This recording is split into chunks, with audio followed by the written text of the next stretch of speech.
এই পৃথিৱীখনত কিছুমান অদ্ভুত পৰিৱৰ্তন হৈ আছে, অদ্ভুত চিষ্টেম আৱিষ্কাৰ হৈ আছে।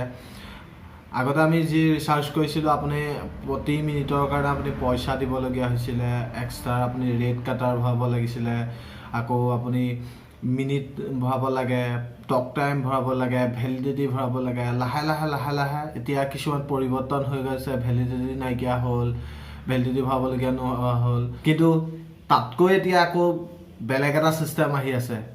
আগত নেটৱৰ্ক নহ'লেও আপুনি ফোন কৰিব নোৱাৰে, লাহে এতিয়া সেইবোৰ প্ৰব্লেম দূৰ হৈ যাব, সেইবোৰ প্ৰব্লেম নাইকিয়া হৈ যাব। এতিয়া নতুন চিষ্টেম এটা ৰিচেণ্টলি আৰম্ভ হৈছে, সেইটো হৈছে ভৌ ৱাইফাই।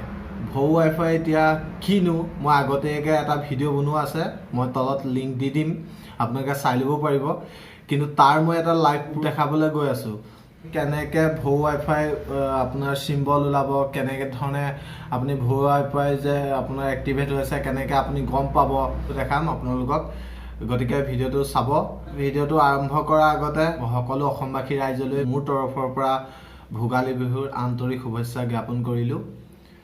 তেনেহ'লে বলক ভিডিঅ'টো আমি আৰম্ভ কৰোঁ।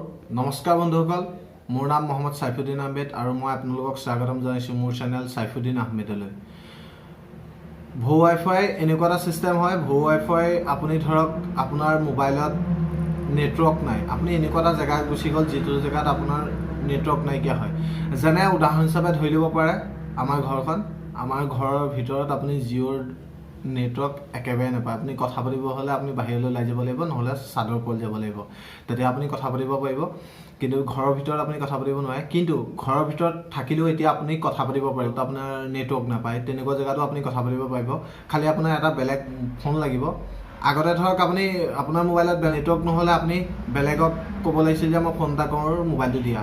কিন্তু কিছুমান কাৰণত আপোনাক মোবাইলটো দিবলৈ বেয়াও পোৱা দি পায় বা দিব নিবিচাৰোঁ। কিন্তু এতিয়া আপুনি টেনশ্যন নাই, এতিয়া আপোনাৰ মাত্ৰ ক'ব লাগিব যে মোক অকণমান হটস্পটটো দিয়া, মই কল এটা কৰি লওঁ। আপুনি তেনেধৰণে এতিয়া কল কৰিব পাৰিব। বেলেগৰ পৰা আপুনি হটস্পটটো লৈ আপোনাৰ মোবাইলৰ পৰা আপোনাৰ নেটৱৰ্ক নহ'লেও আপোনাৰ ধুনীয়াকৈ ফোন লাগি যাব, আপুনি কথা পাতিব পাৰিব। মোৰ যি ৱাইফাই চিম্বলটো ওলাই আছে যে, এই ৱাইফাই চিম্বলটোৰ ছাইডতে যিটো কলিং অপশ্যনৰ এনেকৈ ৱাইফাই ছিষ্টেমত ওলাইছে, কলিং চিহ্নটো আৰু ৱাইফাই চিহ্নটো, এইটো হৈছে আপোনাৰ ভৌ ৱাইফাই। এইটো থ্ৰুৱে আপুনি যি কথা পাতিব পাৰিব কোনো নেটৱৰ্ক নহ'লে। আমাৰ ইয়াত জিঅ'ৰ নেটৱৰ্ক যে একেবাৰে বেয়া, মানে তাৰ কাৰণে আপোনাৰ এই চিম্বলটো ওলাই আছে। মোৰ জিঅ' নেটৱৰ্ক বেয়া, মই এয়াৰটেলৰ পৰা হটস্পট লৈ আছোঁ, সেইকাৰণে ইয়াত চিম্বলটো ওলাই আছে। আপুনি এনেকৈ আপোনালোকে কল কৰিব পাৰিব। আপোনালোকে যেনেকুৱা জেগাত যাওক, যেনেকুৱা নেটৱৰ্ক হওক বা নহওক, আপোনাৰ তাৰ ওপৰত ডিপেণ্ড নকৰে। আপোনাৰ বেলেগৰ পৰা হটস্পট লৈ আপুনি আপোনাৰ কল কৰিব পাৰিব। ফোন লগাই দেখাই দিম আপোনালোকক, চাই থাকিব। ৱাইফাই কলিং ওলাই আছে, দেখিছে? ইয়াত এইটো ৱাইফাই কলিং হৈ আছে।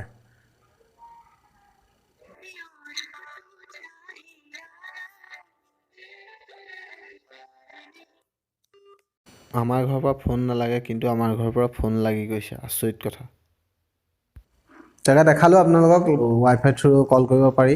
যদি আপোনাৰ ভিডিঅ'টো ভাল লাগিলে লাইক কৰি দিব, শ্বেয়াৰ কৰি দিব আৰু ছাবস্ক্ৰাইব কৰি ল'ব। ধন্যবাদ।